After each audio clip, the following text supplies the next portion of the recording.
Tapi fasilitas yang lain yang mereka investasikan itu usaha. Di gereja saya sini kita lihat ada di belakang bangunan ini kantor. Ini yang di belakangnya itu hotel lantai 13, hotel lantai 13 itu milik jemaat ini. Dan setiap hari itu pendapatannya itu sampai ratusan juta.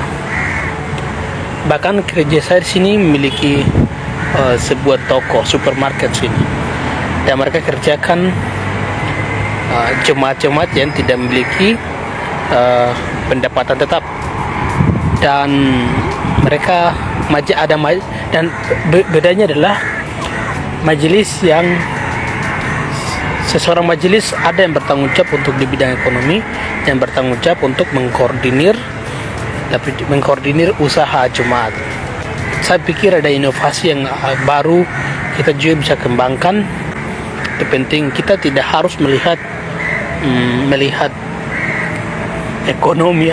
Ekonomi itu sesuatu yang najis atau sesuatu kita mencari uang untuk pendapatan jemaat, itu seakan-akan itu sesuatu yang haram begitu. Saya kira itu tidak harus, kecuali kita menggunakan uang jemaat atau kita menggunakan uang dari hasil usaha itu kita menggunakan untuk pribadi. Tapi ketika kita mau menolong jemaat, memberikan harapan melalui pekerjaan-pekerjaan yang kita kasih, tetapi juga dengan menyiapkan fasilitas, saya kira itu juga bagian dari pelayanan nyata. Jadi ini semacam ide saja. Ya tentunya saya lihat gereja kita cukup mandiri. Kita punya sumber dayanya itu sangat luar biasa, cuman kita tidak mengelola secara kontinu dan efisien seperti itu. Podasve. Nah, habari. Sawa. Aduh, sadar sedikit berikut ya. Kita contoh saja, kita kalau di Sentani itu tanah milik jemaat atau tanah Sentani itu kalau misalnya kita gereja budidayakan peliharaan ikan gitu, lalu kita kerjakan jemaat-jemaat yang tidak punya pekerjaan tetap, dan kita siapkan sepanjang jalan Sentani itu, dan saya percaya jemaat-jemaat itu pasti mereka bisa lepaskan wilayah untuk jadikan sebuah tempat milik gereja, yang kemudian kita kerjakan jemaat-jemaat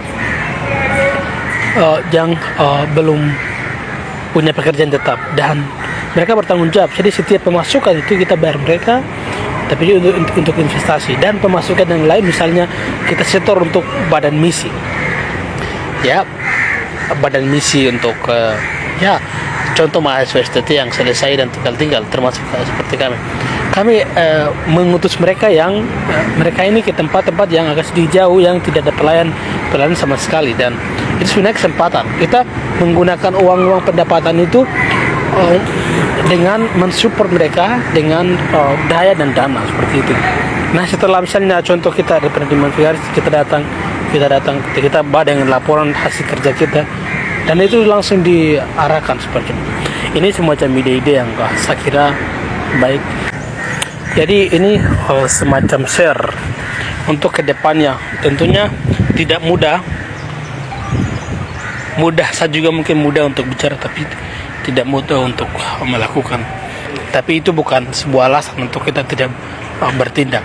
Saya kira penting ada ide-ide cemerlang seperti ini, supaya kita jangan hanya berpikir nanti di jemaat kita dapatkan kesempatan dan hidup sederhana. Itu penting. Maaf sedikit panas-panas saya, tapi ini hanya semacam ide, semacam gagasan ke depan yang saya bilang. Contoh kalau kita lihat di Bali ya, gereja di Bali mereka sangat gereja mandiri, karena dan rata-rata jemaat memiliki pekerjaan tetap, dan rata-rata dikatakanlah mampu, karena salah satunya adalah gereja menginvestasikan karir mereka. Jadi saya kalau lihat dari pelayanan Yesus kasih makan 5.000 orang, 2 ikan dan 5 roti. Jadi saya kira kita tidak harus jemaat yang kasih makan kita, sebaliknya.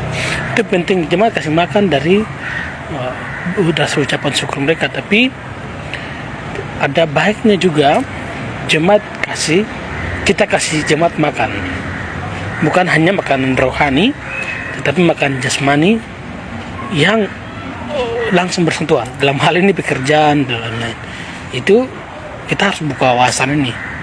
Bahasanya penting, benar-benar bahwa gereja bukan tempat berbisnis, tetapi gereja adalah tempat memberikan manusia itu hidup layak secara jasmani tapi juga secara rohani. 2 hal. Jadi Yesus, pelayannya juga begitu, dia kasih makan lalu dia sampaikan firman Tuhan, dan itu sangat sinkron.